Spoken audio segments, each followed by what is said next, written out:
lumapit ka sa kanya habang may pagkakataon. Hindi kanya iiwan sa dilim ng kahapon. May bagong umagang inihanda ang Panginoon.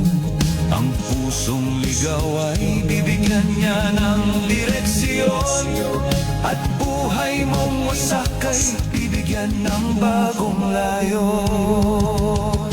Kahit ang mundo'y iyong makamtan, at lahat ng yaman ay iyong maangkin kailanman, kung si Kristo'y wala sa iyong kalooban, walang saysay ang lahat mong kayamanan. Ngunit kung si Kristo'y iyong tanggapin kailanman, may kapayapaang di kayang ibigay ng sanlibutan. Ang dati. Amen. Praise the Lord. Purihin po ang Panginoon. Happy Saturday to all. It's another brand new day. Commit our work to the Lord and He will establish our plan. May His Spirit empowers us for a productive day. God bless us all and God heals our broken heart. He will wipe every tears in our eyes. A very nice, awesome message mula kay Ma'am Caroline Dagman Sumbrito.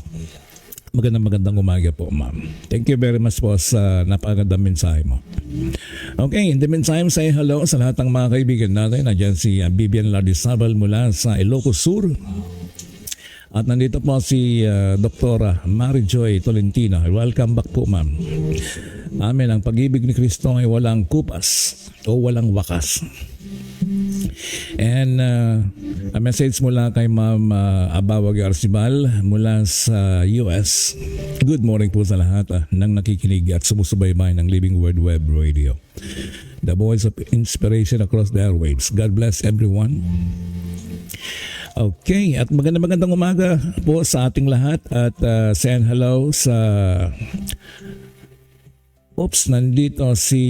Okay, greetings also going out kay classmate LB. Good morning everyone. Praise the Lord. Habang may buhay, may pag-asa. Basta't kasama natin ang Panginoon at marami pang darating na blessing para sa atin. Tama po. Ang, ano yan? Hindi ko na maintindihan yung iba. Okay, thank you. And of course, send hello kay Siol Dagman Tolete. Si Sol, magandang umaga. At kay ang aking butihing kaibigan, butihing sir, at kasama sa Cavalier, si Sir Jake Aga, at kasama na rin dyan si Ma'am Glenda. Magandang oras po. I hope na okay na po ang Kalasyaw, Pangasinan ngayon. At dito sa amin ay mga nakailang araw na walang ulan ngayon. Kahapon kumpleto, tapos may araw. Antindi, no? Ayun, nag-subside yung mga tubig sa mga kalye at natuyo yung kalsada. Purihin ng Diyos. Pwede na namang umulan. Okay, and a message ni Vivian Lardizabal, hopefully uncle, malulusaw na ang bagong typhoon sa bagat. Okay, sige, welcome na lang lahat natin yung mga bagyo kasi lilipas din naman yan. Okay, and welcome also kay classmate Iayo Bats 2. Magandang umaga sa iyo, classmate, and welcome back sa ating himpilan ng mga mananampalataya. And magandang umaga rin kay Ma'am Manji, si Ote. Good morning po sa lahat. Yan po ang mensahe niya. At kay Brother Jess Joron ng Castillejos, magandang umaga dyan, kapatid. I hope you are doing good. At alam ko naman, maaga kang nagigising. At sa lahat ng mga kaibigan po natin dyan sa baryo ng Santo Tomas, Nagilian, Isabela, the Bethany Church. At send hello and very good morning po kay Ma'am Edna Sombrito, Jing Blanquera, Sino pa yung mga nauna rito? Ay, kay Mayam Jing Blanquera sa 10 ng mga kaibigan po natin dyan sa Pangasinan. Okay, magandang umaga at tuloy-tuloy na po tayo sa ating pagbubulay-bulay morning devotion. Ang title po ng ating pagbubulay-bulayan ngayong umaga ay Toxic Relationship. Pagkatapos po ninyong marinig ang toxic relationship, ay magkakaroon po tayo ng linaw, karagdagan ng ating kaalaman na hindi lang talaga pure na spiritual yung ating pinag-aralan, kundi current situation at totoong nangyayari sa buhay natin. At kung kumpleto yung ating pagiging paglakad sa banal na espiritu, ay sigurado ay may iwasan natin itong mga ganitong toxic relationship. Ang ating main verse basically ay sa 1 Corinthians 13. Alright, sa 1 Corinthians 13, toxic relationship kapag ang pag-ibig ay nagiging sugat. Ayan, sige, bago tayo tumuloy, i-greet ko na rin si paring Robert, pare ko Robert Buddy, ang aking kabady-bady noong kami ay maliliit pa at makukulit. Okay Buddy, kumusta na yung mga bagong vlog natin, mga bagong reels? And of course kay classmate Ma'am Sylvia, watching from Olongapo City. And welcome also, may bago po tayong kasama, bagong luma ba o marami rin po kasing nakikinig sa labas ng ating GC, si Ma'am Nelly Ramos. Toxic relationship kapag ang pag-ibig ay nagiging sugat. Pero ang sabi ng 1 Corinthians 13 chapter 4 verse 5, episode 113 na po tayo. At para sa araw na ito, araw ng Sabado, market day ng San Marcelino, August 22, 2026. Ang sabi ng 1 Corinthians chapter 13 verse 4 to 15 to 5 ay, love is patient, love is kind. It does not envy, it does not dishonor others. It is not self-seeking. It is not easily angered. With supporting verses, Proverbs 4:23, Ephesians 4:29 to 32, Colossians chapter 3 verse 12 to 14, Galatians 5:22 to 23, and Psalms 147 verse 3. Tayo po muna ay saglit na manalangin. Dakilang Diyos, maraming salamat Panginoon sa umagang ito, Ama. Hinihingi namin Panginoon ang kapatawaran ng aming mga kasalanan. Hinihingi namin Panginoon ang gabay ng banal na Espiritu na siyang manguna sa amin sa araw na ito. At ganoon din Panginoon ang aking mga kaibigan sa kabilang screen. Kayo po Lord ang gumabay sa kanila at magbigay ng katalinuhan, kalinawan ng pag-iisip upang tanggapin ang mga salita ng Diyos. Maraming salamat Ama, sa tanging pangalan ni Jesus. Amen. Okay, so tuloy po tayo sa ating sa mga nahuli. Ang title po ng ating pagbubulay ngayon, huwag po kayong aalis dahil mga ilang minuto lang naman tayong magkakasama. Keep on tuning, stay tuned, just relax, sit back, and listen to the Word of God.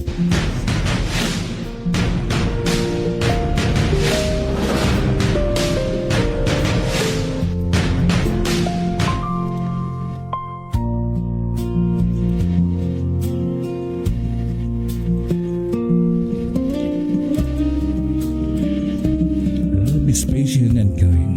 Love is kind. It does not envy. It does not dishonor others. It is not self-seeking. It is not easily angered. Hindi lahat ng nagsasabing mahal kita ay marunong magmahal ayon sa paraan ng Diyos. Ang tunay na pag-ibig ay hindi kumukontrol. Hindi ito nagmamanipula. Hindi ito naninira ng pagkatao. At hindi ito ginagamit ang takot para manatili ka. Ang pag-ibig na mula sa Diyos ay may katotohanan. Respeto, kabutihan, pagpipigil sa sarili, biyaya. When jealousy becomes control. Ito po yung pang-una natin. Punto. Kapag ang selos ay nagiging pag-control, may normal na concern sa isang relasyon. Ngunit ibang usapan kapag ang selos ay nauwi sa pagbabawal, pagbabantay, pananakot at pagkontrol. Sabi sa 1 Corinthians 13 verse 4, love does not envy. Ang tunay na pag-ibig ay hindi kailangang ikulong ang isang tao para lamang hindi siya mawala. Number 2, when love becomes obsession. Kapag ang pagmamahal ay nagiging pag-aangkin, may pagkakaiba ang mahal kita. Hinaan po natin yung background. Hindi ko nakita. Masyadong malakas. When love becomes obsession. Kapag ang pagmamahal ay nagiging pag-angkin, may pagkakaiba ang mahal kita at sa akin ka, kaya dapat lahat ng gusto ko ay sundin mo. Ang biblical love ay hindi possession. Ang taong mahal natin ay hindi natin pag-aari. 1 Corinthians 13 verse 5, ang sabi ay, it is not self-seeking. Kapag kailangan mong sirain ang kalayaan ng isang tao para manatili ang relasyon, hindi na yun healthy love. Pangatlo, when words become weapons. Kapag ang salita ay ginagawang sandata. Ephesians 4:21. May mga sugat na walang dugo, ngunit napakalalim. Wala kang kwenta, walang ibang magmamahal sa iyo. Kasalanan mo lahat. Minsan paulit-ulit itong naririnig hanggang ang isang tao ay magsimulang maniwala nito. Ngunit hindi dapat gamitin ang salita upang durugin ang pagkatao ng isang o ang taong sinasabi nating mahal natin. Kung mahal mo ang isang tao, ang bibig mo ay dapat maging lugar ng biyaya, hindi pabrika ng sugat. God can heal what people have broken. Kaya pagalingin ng Diyos ang pusong sugatan.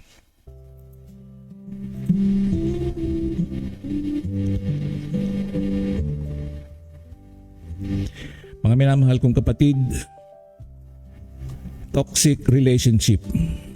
Kapag ang pag-ibig ay nagiging sugat.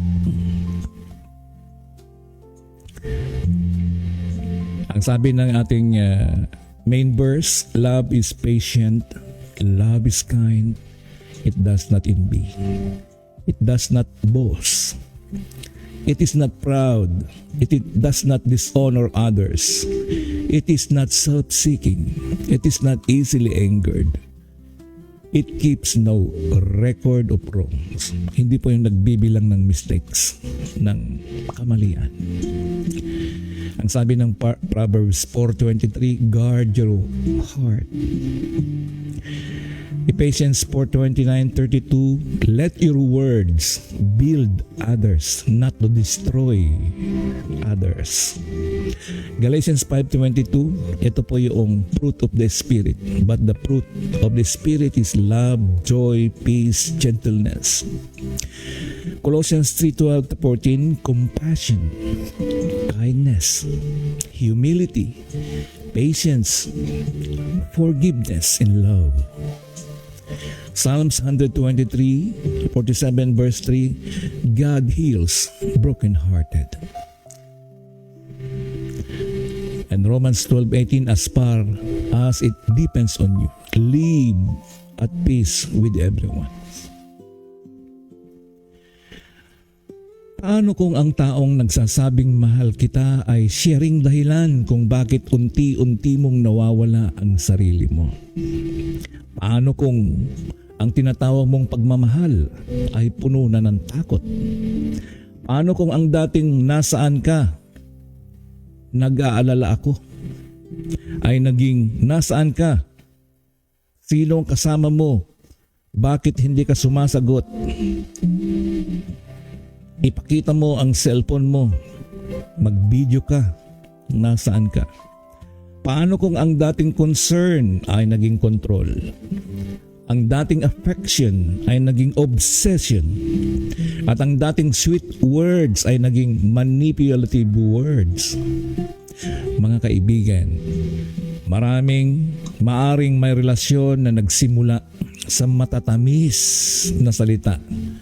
Ngunit kalaunan ay nag-iwan ng mapapait na sugat. Kalimitan po. May nagkapobya na po dyan kaya ayaw na nilang makipagrelasyon. Kasi yung stages sa susunod pong topic natin, pag nalampasan ninyo yung 4 hanggang 5 stages, nasa stage pa lang ng pang-una. Una, sweet. Pangalawa, baka mapait na. Kaya ang pag-uusapan natin ngayon ay hindi lamang mahal mo ba siya? Mas malalim ang tanong. Ang paraan ba ng pagmamahal ninyo ay katulad ng pag-ibig ng salita ng Diyos? Magandang araw, magandang umaga, magandang hapon, magandang gabi sa panig ng mundo, saan man kayo nakikinig. Mga minamahal kong kaibigan, welcome once again to the Living Word Web Radio, the voice of inspiration across the airwaves. Ako po ang inyong lingkod, ang inyong kaibigan sa Himpapawid, Pastor DJ Amordi. Greetings kay Pastor Erwin Ibasco Iclarino, watching from Hawaii. Ay, Hawaii ba? Basta United States of America. Magandang gabi dyan, Pastor Erwin.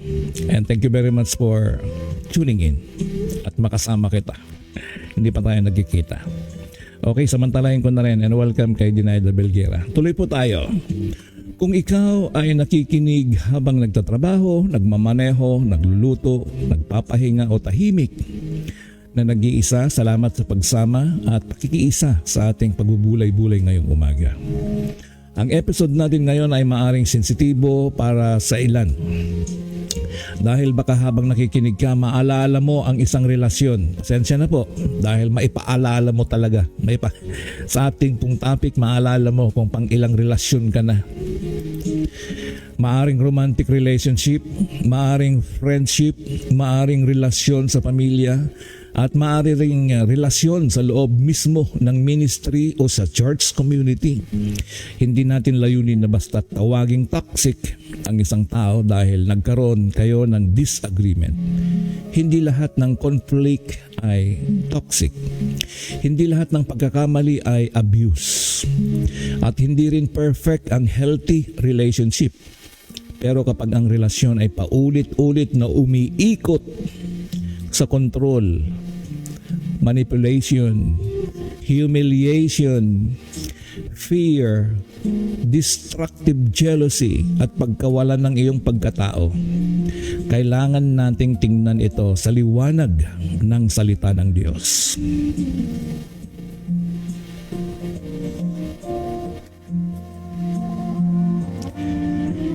Ito po ang background or patungkol dito. Love has a biblical standard. Ito po yung pag-aaralan natin.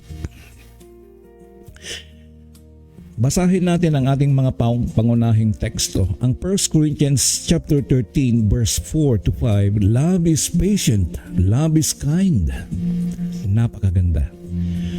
Pero pansinin natin, hindi lamang sinasabi ni Apostol Pablo kung ano ang love. Sinasabi rin niya kung ano ang hindi love. Love is not envious. Love is not boastful o mapagmataas. Love is not proud. Love does not dishonor. Love is not self-seeking. Love is not easily angered. Ibig sabihin, mga kapatid, hindi sapat na sabihin mong mahal kita. Ang tanong, ano ang bunga ng pagmamahal mo? Nagbibigay ba ito ng respeto, katotohanan, kabutihan, patience, grace, o ang bunga nito ay takot, manipulation, jealousy, at emotional distraction?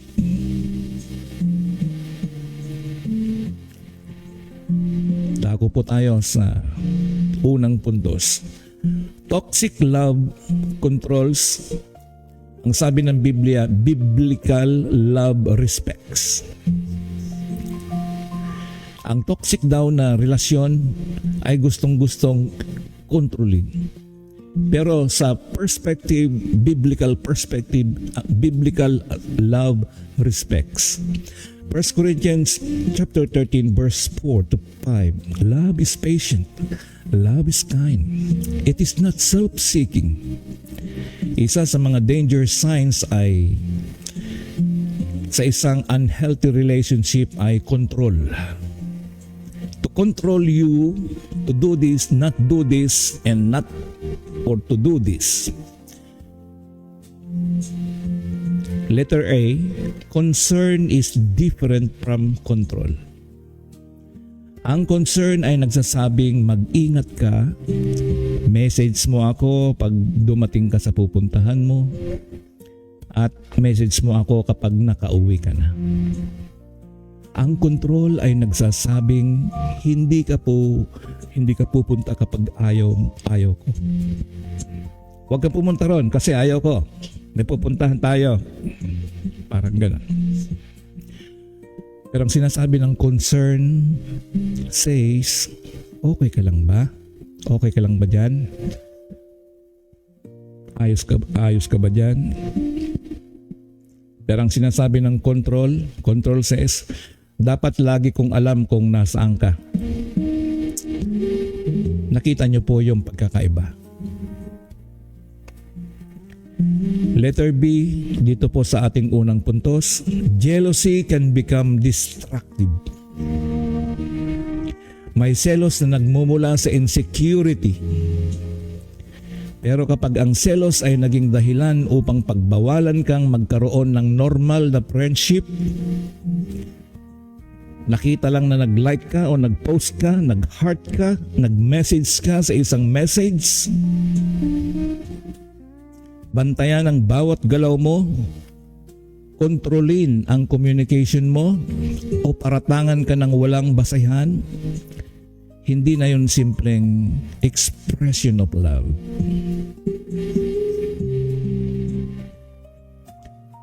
Ang tunay na pag-ibig ay hindi kailangang ikulong ang isang tao para lamang hindi siya mawala. Alam niyo po ba yung the bird in the cage? Naalala ko, pakawalan ko na yung ibon ko. Meron akong ibon sa labas nakawala yung isa. Ngayon nag-iisa na lang siya, pinapakain ko. Siguro pakawalan ko na nga. Imagine may nakita kang napakagandang ibon. Napakaganda ang kulay. Napakaganda ng awit. Sabi mo, gustong gusto ko itong ibong ito. Umaawit na ibon Ayaw kong mawala. Kaya inilagay mo sa hawla. Pinakain mo, pinainom mo, inalagaan mo. Pero hindi mo hinayaang lumipad para maging malaya. Ang tanong, mahal mo ba talaga ang ibon? O gusto mo lamang itong angkinin? Ganyan din minsan ang relasyon or relationship. Sinasabing mahal kita pero ang ibig pala nating sabihin, ayokong magkaroon ka ng buhay na hindi umiikot sa akin. Mga kaibigan, Love is not ownership. Ang tao ay hindi possession. Ang tao ay hindi parang kotse na susian mo at gamitin mo lamang. Hindi siya isang pag-aari mo. Love is not ownership. Ang tao ay hindi possession. Dako po tayo sa pangalawang point. Toxic love manipulates. Biblical love walks in truth. Ang toxic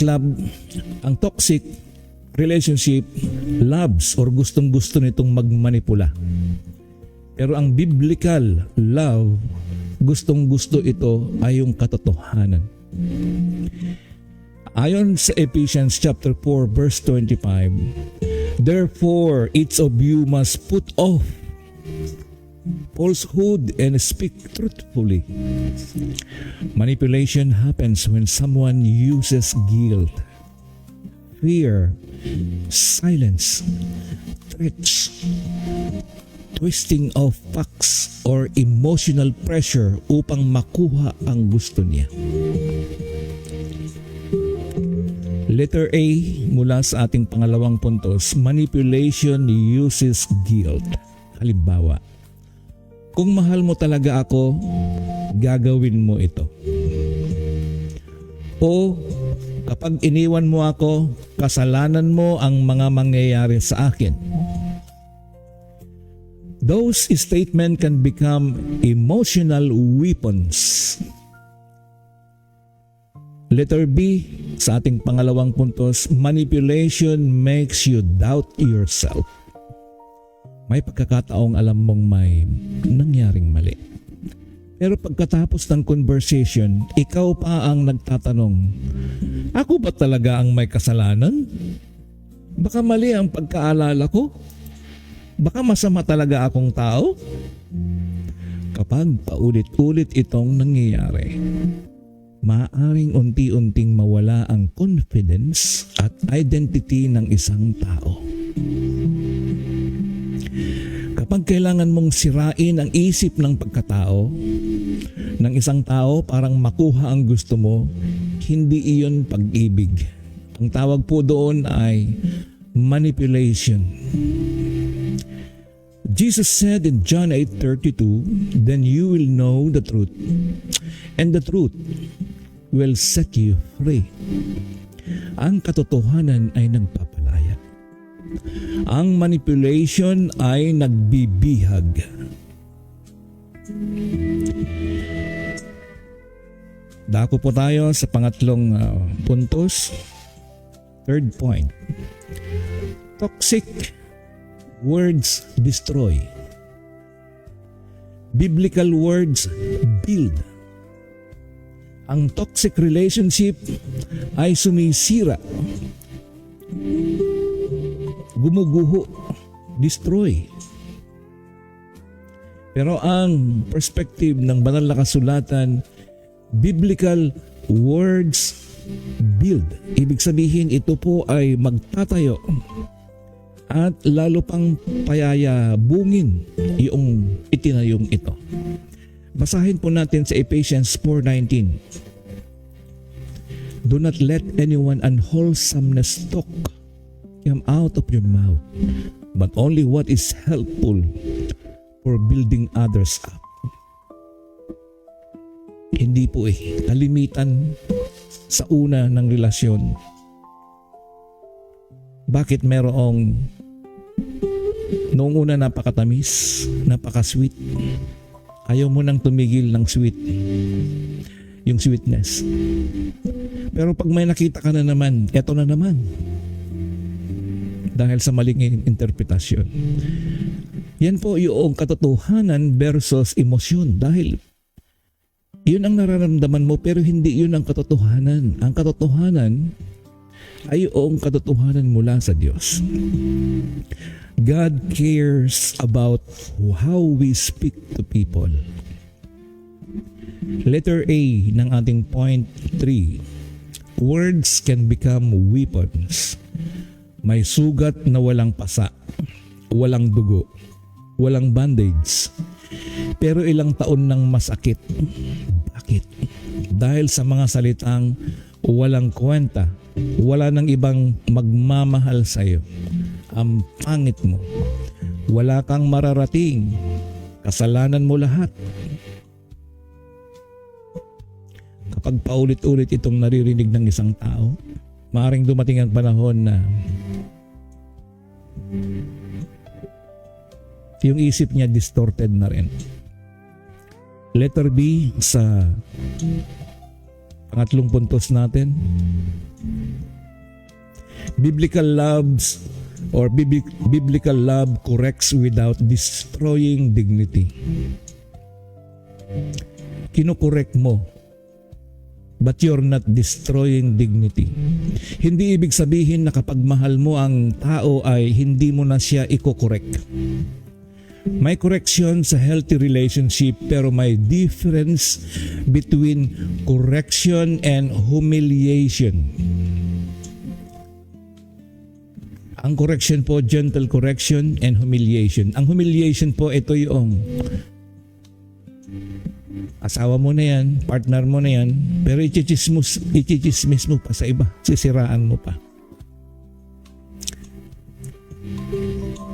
Ay, yung asawa ko, lakas uminom nun. Walang ginawa yun kundi pumunta sa bar. Walang responsibilidad. Yung mga ganun tipo. Correction says may ginawa kang mali, pero pag-uusapan natin.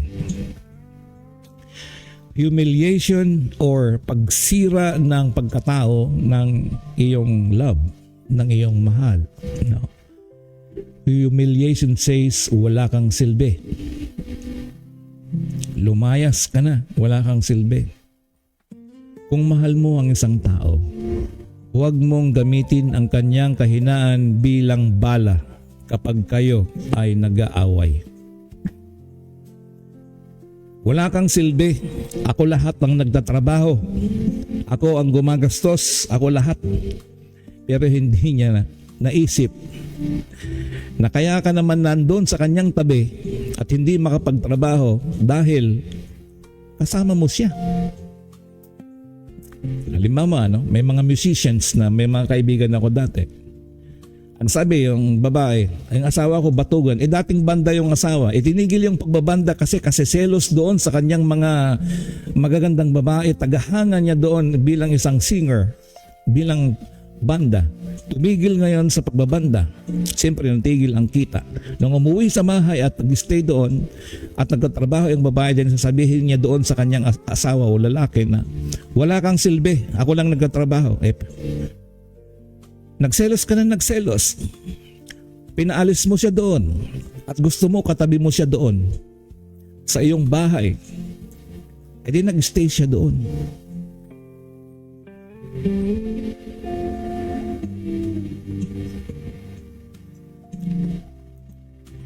Dako po tayo sa pang-apat na puntos.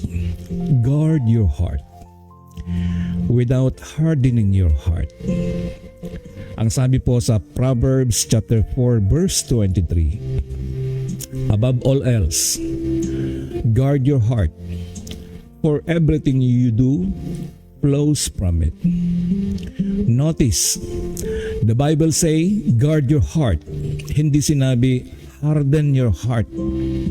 Magkaiba po yun. Guarding means wisdom. Hardening means refusing to love again. Letter A mula sa ating pang-apat na puntos. Boundaries are not hatred. May pagkakataong kailangan mong sabihin, mahal kita pero hindi tama ang ginagawa mo. Pinapatawad kita pero kailangan nating magkaroon ng boundaries. Letter B, forgiveness. Forgiveness does not always means immediate reconciliation. Forgiveness and reconciliation are related but they are not identical. Ang forgiveness ay maaring magsimula sa puso, pero ang restored relationship ay nangangailangan din ng repentance, truth, trust, change, and accountability. Maaari kang magpatawad ng hindi mo pinapayagang ulitin ng isang tao ang parehong pananakit. At kung may banta, karahasan, stalking, coercion o tunay na panganib, ang priority ay safety. Lumapit sa mapagkakatiwalaang pamilya, pastor o counselor at sa naangkop na professional o authorities kung kinakailangan. Dako po tayo sa panglimang puntos. God heal what people have broken. Ito ang gusto kong marinig lalo na ng taong sugatan ngayon. God can heal what people have broken. Nais ng Diyos na gamutin, buuin ang nawasak na puso. Psalms 147 chapter 147 verse 3 says, He heals the brokenhearted and binds up their wounds. Maybe someday broke your trust. Maybe somebody broke your trust. Maybe somebody manipulated you. Maybe somebody made you feel worthless. Parang sinasabing worthless, wala kang halaga, ang pangit mo. Maybe somebody made you feel worthless. Maybe you stayed too long because you keep hoping baka magbago pa.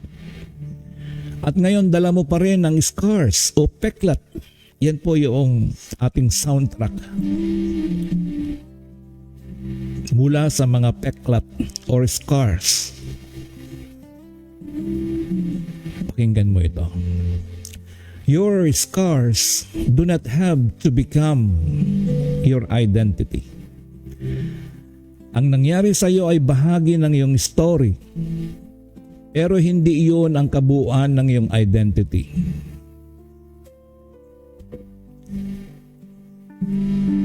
Ito po ang isang illustration, the broken mirror.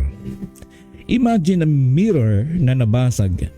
Kapag tumingin ka rito, distorted ang reflection. Ganyan minsan ang epekto ng painful relationship. Dahil sa mga salitang sinabi sa iyo, distorted na ang tingin mo sa sarili mo. Hindi ako lovable. Hindi ako enough. Wala akong value. Pero huwag mong hayaan na ang broken mirror ng opinyon ng ibang tao ang magsabi kung sino ka. Tumingin ka sa salita ng Diyos. At doon mo muling makikita ang iyong halaga at direksyon. Dako po tayo sa pang-anim na puntos. Before you ask, is my partner toxic? Am I loving biblically? Ako ba ay nagmamahal ayon sa patuntunan ng salita ng Diyos?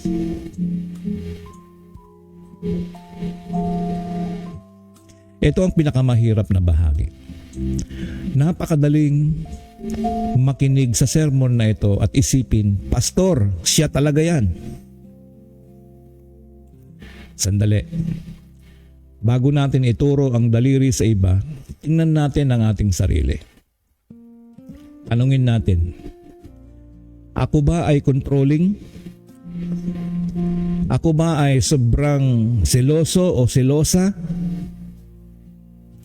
Ginagamit ko ba ang silent treatment para parusahan siya?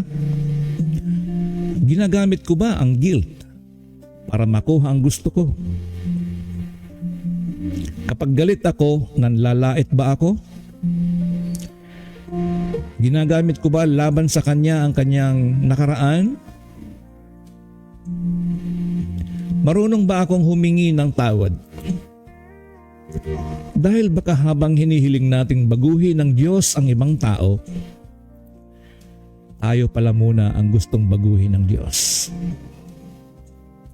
Ang sabi ng Galatians 5, chapter 22, verse 23 speaks about love, joy, peace, patience, kindness, goodness, faithfulness, gentleness, and self-control.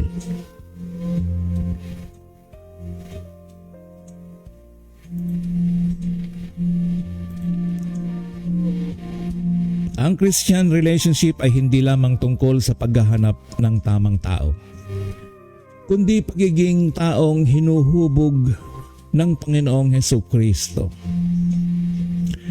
Narito po ang mga practical takeaways. Mga kaibigan, bago tayo magtapos, tandaan natin ang 5 bagay na ito. Number 1, love should not require you to live in constant fear. Ang biblical love ay may respeto at katotohanan. Number 2, watch the pattern, not just the apology. Ang tunay na repentance ay hindi lamang sorry, may kasamang pagbabago. Number 3, set healthy boundaries. Hindi kasalanan ang magsabi ng hindi sa maling behavior. Number 4, don't lose your identity in another person. Ang pinakamalalim mong identity ay hindi nakasalalay sa approval ng tao, kundi sa iyong relasyon kay Kristo. Number 5, let God heal the wounds before they become weapons. Dahil kapag hindi gumaling ang sugat, maaring maipasa natin ang sakit sa susunod na relasyon. Kaya alam nyo, puro next. Ito yung naging asawa mo. Hindi maganda ugali. Hindi kayo magkasundo. Next. Pag sa susunod, next ulit. Sa susunod, next ulit. Hanggang 80 years old ka. Puro next. Ito po ang ating conclusion. Balikan natin ang ating mga main text. Ito po yung patuntunan. Tuwing bibili po kayo ng gadget, maging cellphone man, maging television, maging lutuan, rice cooker, etc. Meron po lagi kasamang libro. Di po ba? At yung libro na yon ay instruction how to work, how to operate that gadget na binili mo. Ang Diyos po natin na nag-create po sa atin, na lumalang sa atin, noong nilalang ang tao, may ginawa siyang instruction or libro. At ito po ang banal na kasulatan. Nandito po yung libro at patuntunan sa ating buhay. 1 Corinthians 13 or chapter 13 verse 4 to 5, ang sabi ay, love is patient. Love is kind. Love does not envy. Love does not dishonor. Love is not self-seeking. Kaya bago natin sabihing mahal kita, itanong muna natin, ang pagmamahal ko ba ay patient? Kind ba? May respeto ba? May truth ba? May self-control ba? At kung ikaw naman ang nakaranas ng toxic relationship, maybe jealous eyes were the reason you started falling apart. You are teaching the other person by expressing your wrong emotion. May nakita nga lang nag-like. Hindi mo naintindihan. But your partner is trying to understand you also, your emotion. Pero ito po yung pattern natin. Jealous or jealousy were the reason you started falling apart. At yan po ang laging nakakasira sa relasyon ng lahat ng couples. Maybe obsessive love turned beautiful memories into scars. Maybe manipulative words made you forget who you are. Maybe you walk through pain trying to find yourself again. Pero ngayon gusto kong idagdag ang pinakamahalagang linya. You don't have to walk back alone. May Diyos na sasama sa iyo. May Diyos na magpapagaling. At may Diyos na kayang gumawa ng bagong kwento mula sa mga peklat na nakaraan. Ayon sa Psalms chapter 147 verse 3, He heals the brokenhearted and binds up their wounds. Ito po ang ating final reflection sa ating morning devotion, mga minamahal kong tagapakinig, mga kaibigan. Kung may taong pumasok ngayon sa isip mo habang nakikinig ka, huwag ka munang magmadaling husgahan siya. Manalangin ka muna. Humingi ng wisdom. At higit sa lahat, itanong, Lord, ano ang gusto mong makita ko? At baka ang prayer mo ngayon ay, Lord, heal me. O baka, Lord, give me wisdom. O baka, Lord, ako pala ang nakakasakit, change me.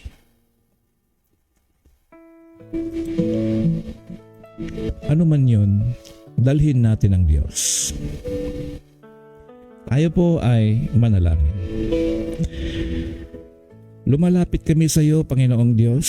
Dala ang aming mga relasyon, alaala, pagkakamali at mga sugat. May ilan sa amin na nasaktan, may ilan na nawala ng tiwala, may ilan na hindi na alam kung paano muling magsisimula. Panginoon, ayon sa Psalms 147 verse 3, Ikaw ang nagpapagaling sa pusong wasak at nagbibigkis ng kanilang mga sugat. Kaya hipuin mo ang pusong sugatan, bigyan mo ng wisdom ang nalilito, bigyan mo ng lakas ang natatakot, at bigyan mo ng tamang mga taong makakatulong sa nangangailangan ng suporta. At Panginoon, kung kami naman ang naging controlling, jealous, manipulative, proud, o nakapagsalita ng mga salitang nakasugat, patawarin mo kami. Baguhin mo ang aming puso. Turuan mo kaming magmahal, hindi lamang ayon sa aming damdamin, kundi ayon sa salita. Sa iyong mga salita. Bigyan mo kami ng love that is patient, love that is kind, love that honors, love that speaks truth, love that knows how to forgive, and love that reflects Jesus Christ. At sa mga taong nagsisimula muli pagkatapos ng isang masakit na kabanata, ipaalala mo sa kanila, hindi patapos ang kanilang kwento. May healing, may restoration, may bagong simula. At higit sa lahat, may Jesus. In Jesus' mighty name we pray. Maraming salamat, O Diyos, sa tanging pangalan ni Jesus. Amen. Mga kaibigan, maraming salamat sa inyong pakikinig. Ito ang Living Word Web Radio, the voice of inspiration across the airwaves. Ako po ang iyong lingkod, Pastor DJ Amordi. At bago tuluyang maghiwalay, tandaan nating hindi lahat ng nagsasabing mahal kita ay marunong magmahal ayon sa paraan ng Diyos. At isa pa, ang nakaraan ay maaring nag-iwan ng peklat or scars. Pero hindi nito kailangang isulat ang iyong kinabukasan. Let God heal your heart. Let His Word renew your mind. And let Jesus teach you how to love again. Hanggang sa muli nating pagsasama dito lamang sa Living Word Web Radio. God bless you. God bless your family. And to God be all the glory. Magandang umaga ulit. Mga minamahal kong kapatid, purihin ang Panginoon at sa walang sawa na tayo po ay magkasama-sama. Salubungin po natin ang buong maghapon sa biyaya ng Panginoon. Maraming salamat. Praise the Lord. At sana ang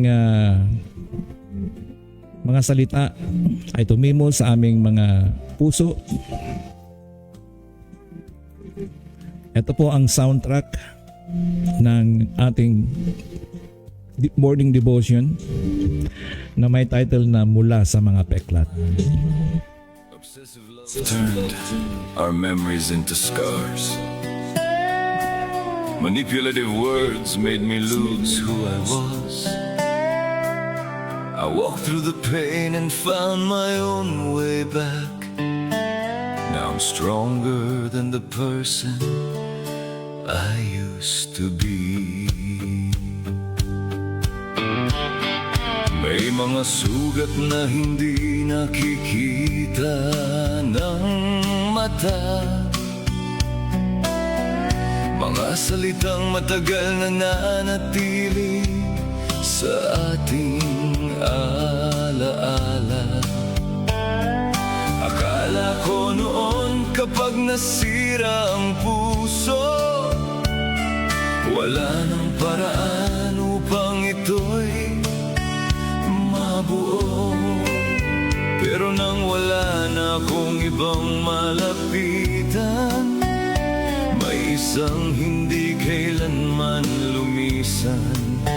At sa gitna ng aking mga luha, natagpuan kong muli ang Diyos na kasama. Selos sa mata, puso'y nagkalayo, pag-ibig na dati unti-unting naglaho. Mga salitang matalim, iniwan akong sugatan, hanggang sarili ko'y hindi ko na makilala kailanman. Mga alaala'y naging mga peklat, mga pangako'y tila dahong nalaglag. Ngunit sa bawat gabing ako'y umiiyak, may Diyos na tahimik na sa aking umayakap. Nang akala ko'y wala ng daan, narinig ko ang iyong pangalan.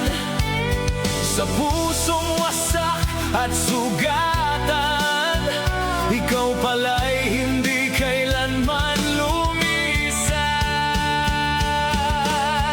Mula sa mga peklat, ako'y iyong binuo. Mula sa mga luha, muli akong tumayo. Ang kahapon kong sakit, hindi na aking kulungan. Sa iyong biyaya, Panginoon, ako'y pinalaya mo ng lubusan. Mula sa mga peklat, may bagong kwento. Hindi na ang sakit ang nagsasabi kung sino ako. Ang dating wasak, ngayon'y nasa iyong kamay. Dahil kay Jesus, may bagong buhay. Naglakad ako sa lambak ng kalungkutan, bitbit ang sakit at mga katanungan. Ngunit sa bawat hakbang, ikaw ang aking ilaw. Sa pinakamadilim kong gabi, pag-asa mo'y sumilaw. Tinuruan mo akong muling magpatawad, hindi para bumalik sa dating sugat, kundi upang ang puso ko'y makalaya. At ang nakaraan ay hindi na maghari pa. Mula sa mga peklat, ako'y iyong binuo. Mula sa mga luha, muli akong tumayo. Ang kahapon kong sakit, hindi na aking kulungan.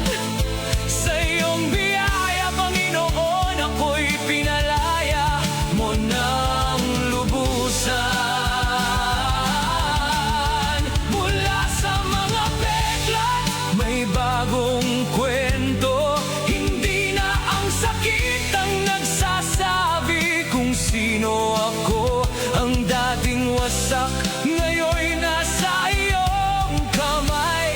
Dahil kay Jesus may bagong buhay. Hindi ako ang sinabi nilang ako, hindi ako ang sakit ng kahapon ko, hindi ako ang sugat na iniwan nila. Ako'y anak ng Diyos, tinubos ng kanyang biyaya. Kung ang puso ko man ay minsang naduro, sa kamay ng Diyos muli itong nabuo. At bawat peklat na dati kong iniiyakan, ngayon'y patotoo ng kaniyang katapatan. Mula sa mga peklat, ako'y iyong binuo. Mula sa mga luha, muli akong tumayo. Ang kahapon kong sakit, hindi na aking kulungan.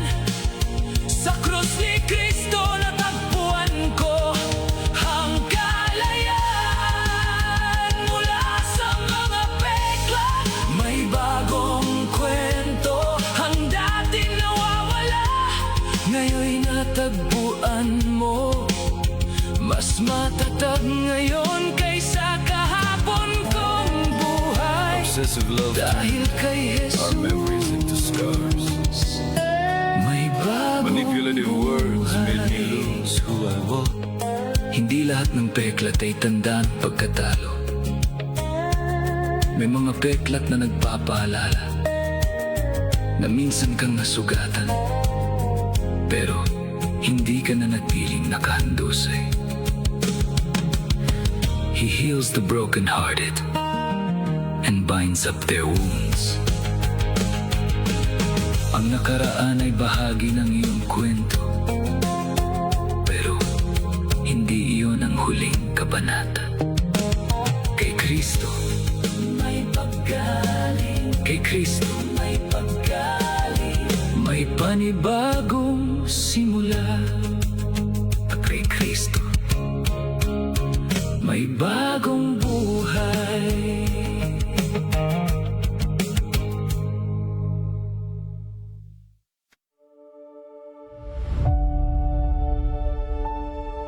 Sa gitna ng ingay ng mundo, may tinig ng pag-asa na patuloy na umaabot sa bawat puso. From the mountains to the cities, mula sa bawat tahanan hanggang sa bawat puso ng Pilipino sa buong mundo. Welcome to Living Word Radio, the voice of inspiration across the airwaves. Kasama si Pastor DJ Amordi. Hatid ang salita ng Diyos, inspirasyon at pag-asa araw-araw. Broadcasting live every 5:30 a.m. Ito ang inyong tahanan ng pananampalataya. Living Word Radio.